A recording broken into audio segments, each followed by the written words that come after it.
Hello students, how are you.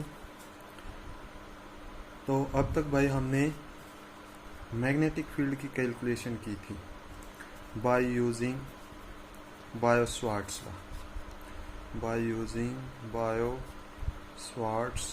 Law.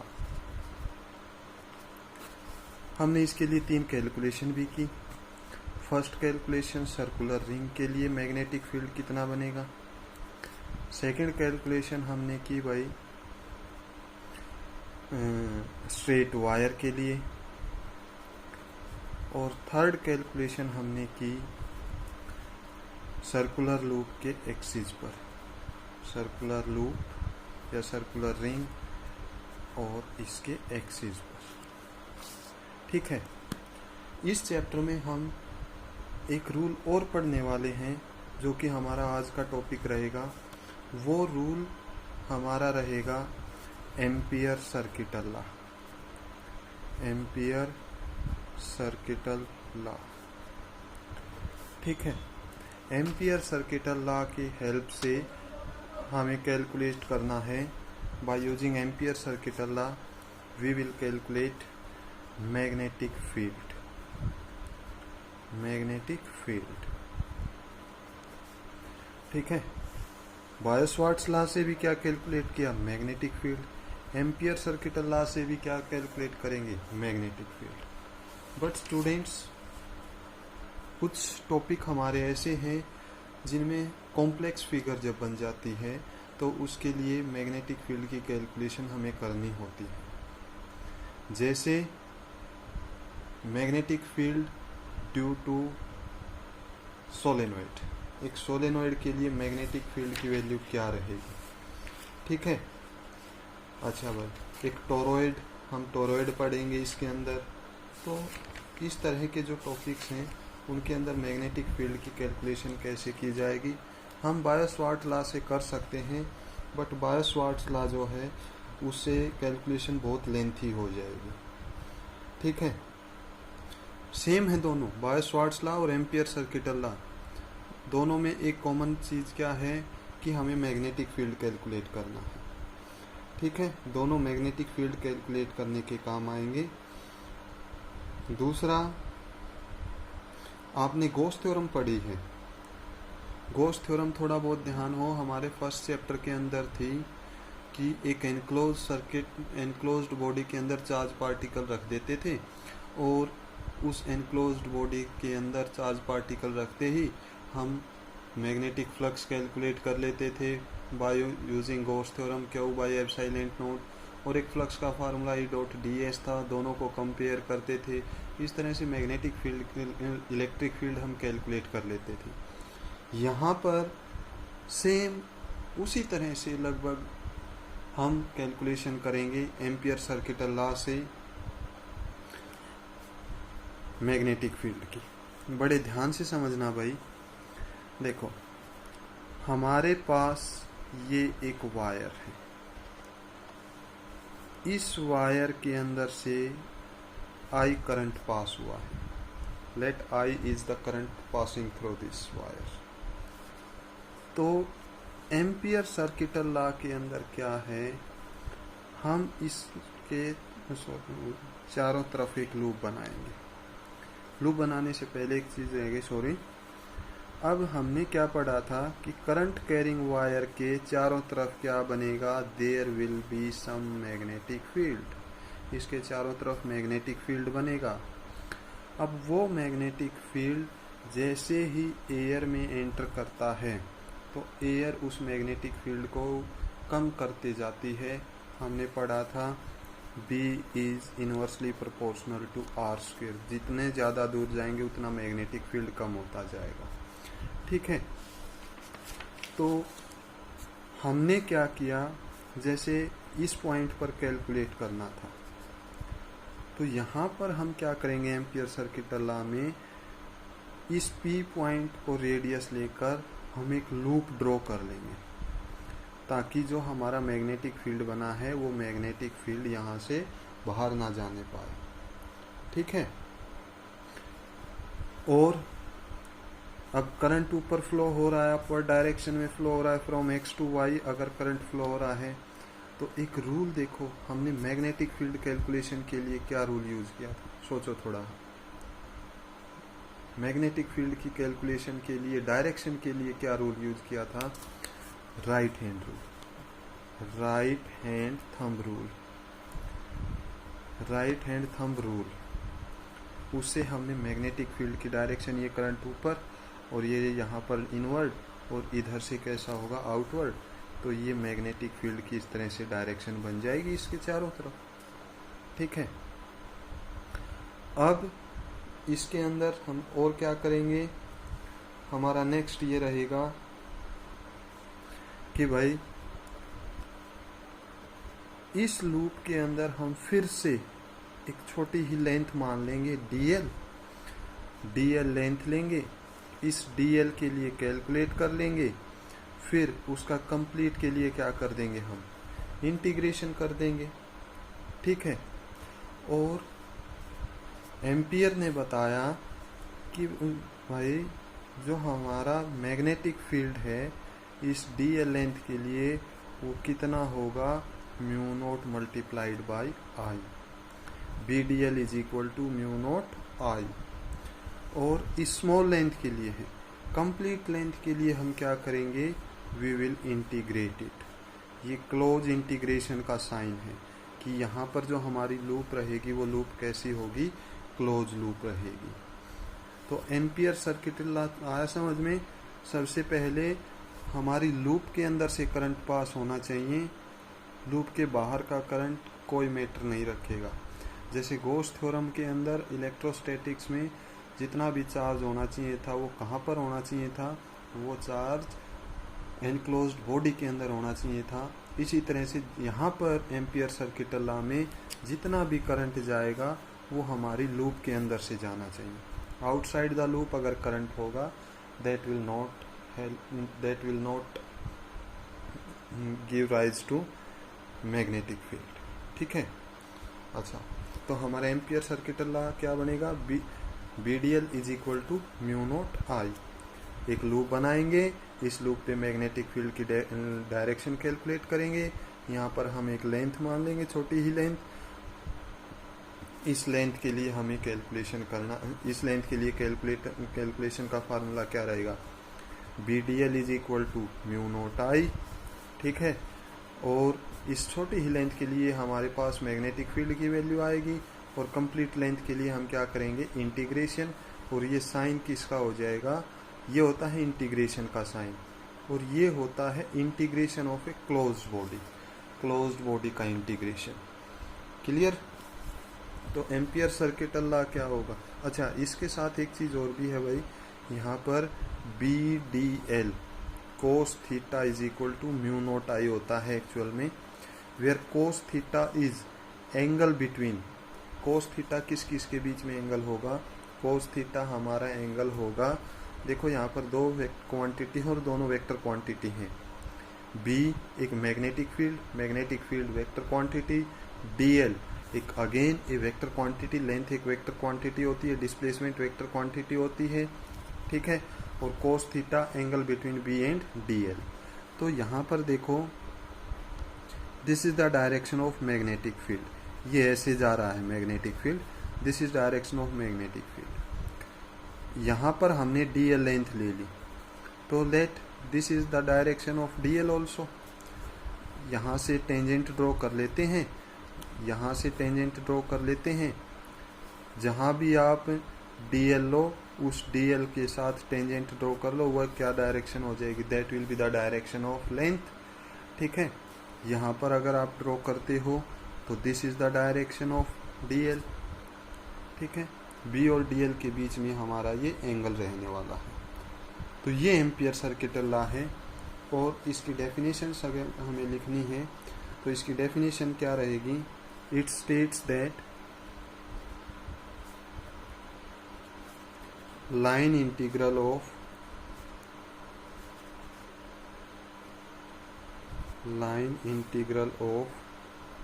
magnetic field around any closed circuit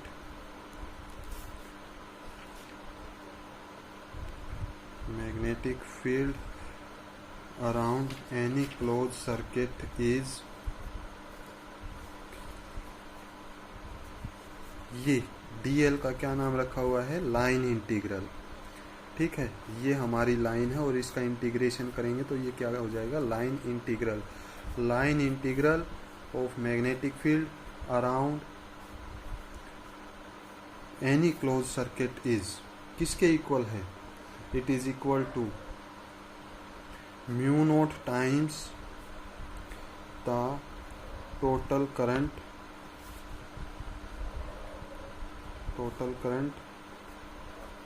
passing through this closed circuit, passing through this closed circuit। इस close circuit के अंदर से total कितना current हमारा पास हो रहा है।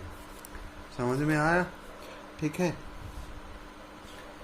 और हमारी जो ये लूप बनी है, इस लूप का नाम दिया एम्पीरियन लूप। इसका क्या नाम रख दिया, Amperian loop. This close loop is known as Amperial loop. ठीक है, तो इस फार्मूले का हमें यूज करना है। करंट कैलकुलेट करेंगे, total length of close loop calculate करेंगे और with the help of this we can derive it.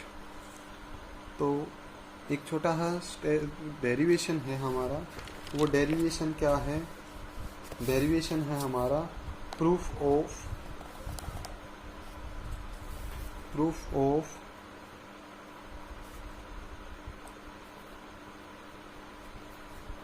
Empyrean, proof of ampere circuital law. Ampere circuital law का प्रूफ है भाई। एम्पियर सर्किटल लॉ क्या आया है, B dot DL is equal to mu naught I, और DL है तो यहाँ पर इंटीग्रेशन, इंटीग्रेशन कैसा होगा, क्लोज इंटीग्रेशन होगा। ठीक है, तो इसका प्रूफ हमें ये फार्मूला प्रूव करना है कि ये फार्मूला बना कैसे। तो इस फार्मूले के लिए क्या किया, देखो हमने एक लॉन्ग स्ट्रेट वायर ली, एक स्ट्रेट वायर ली और इस स्ट्रेट वायर के अंदर से कितना करंट फ्लो हो रहा है, let I is the current flowing through this. ठीक है, इसके अंदर से I करंट फ्लो हो रहा है।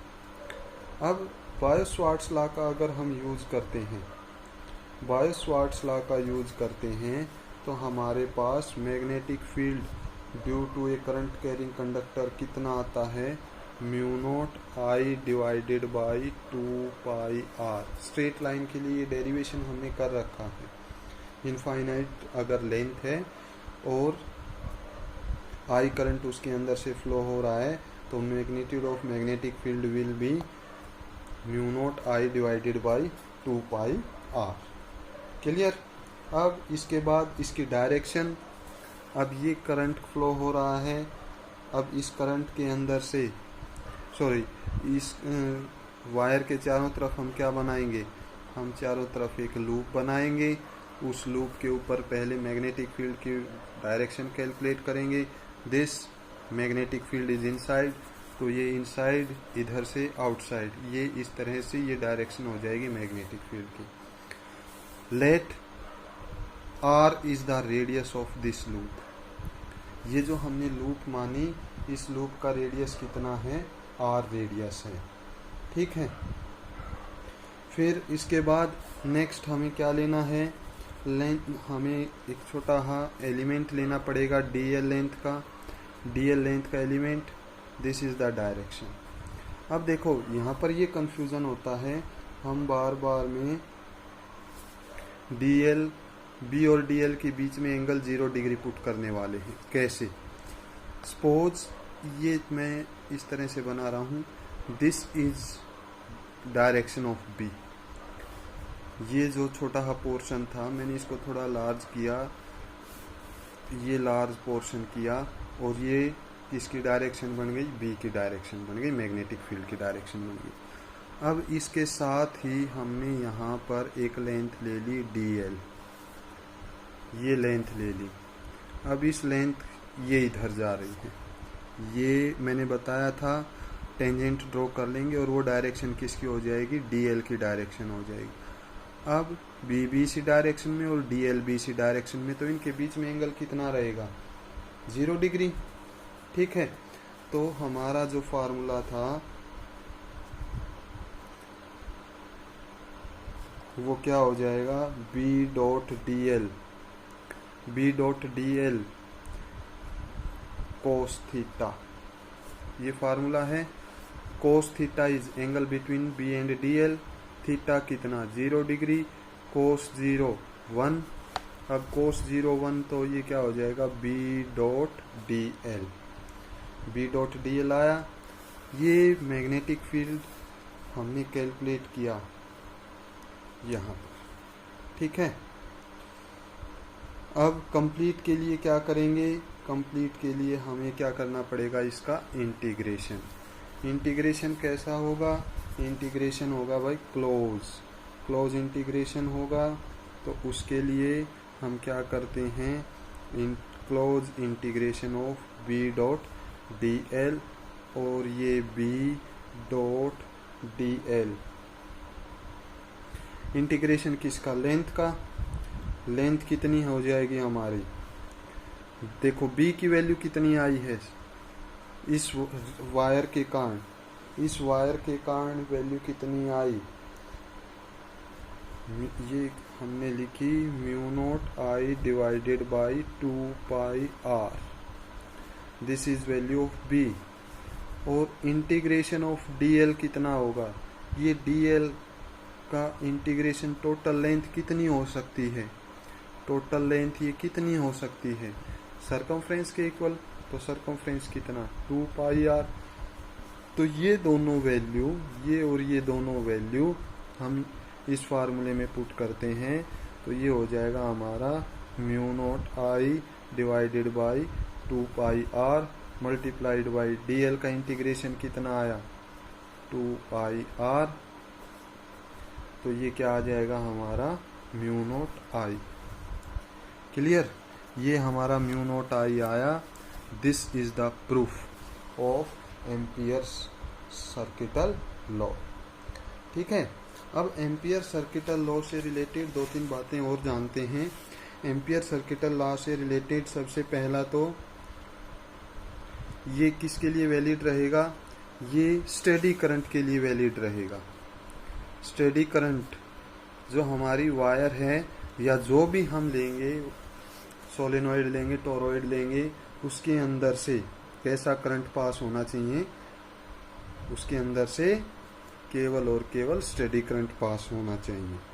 ठीक है, क्योंकि फिर आई की वैल्यू कंटिन्यूअसली चेंज होगी तो हम कैलकुलेशन नहीं कर पाएंगे। दूसरा, एम्पियर सर्किटल लॉ और बायो-सावर्ट्स लॉ, ये दोनों पहले बता दिया, मैग्नेटिक फील्ड के लिए हैं। ठीक है, एम्पियर सर्किटल लॉ जो है इंडिपेंडेंट नहीं होगा बायो-सावर्ट्स लॉ से। अभी डेरिवेशन किया, किसका यूज किया हमने, बायो-सावर्ट्स लॉ का। तो ampere circuital law is not independent of bio-Savart's law, it is derived from bio-Savart's law. ये किससे बनाया है, बायो-सावर्ट्स लॉ का यूज करके बनाया हमने इसको। ठीक है, क्लियर। तो ये हमारा टॉपिक रहेगा। With the help of this formula BDL is equal to mu naught I, और इधर इसका क्लोज इंटीग्रेशन करेंगे। With the help of this we will calculate the magnetic field of 2-3 objects like solenoid, cylinder. I think cylinder is not in your syllabus, but we will calculate for that. Cylinder, solenoid, toroid, and one more topic, हमारा topic रहेगा magnetic field due to a straight wire. ठीक है, straight conductor. तो straight conductor का हमने किया है, straight conductor का हम फिर से करते हैं bye using ampere circuital law. ठीक है, इन नेक्स्ट वीडियो, अगली वीडियो में।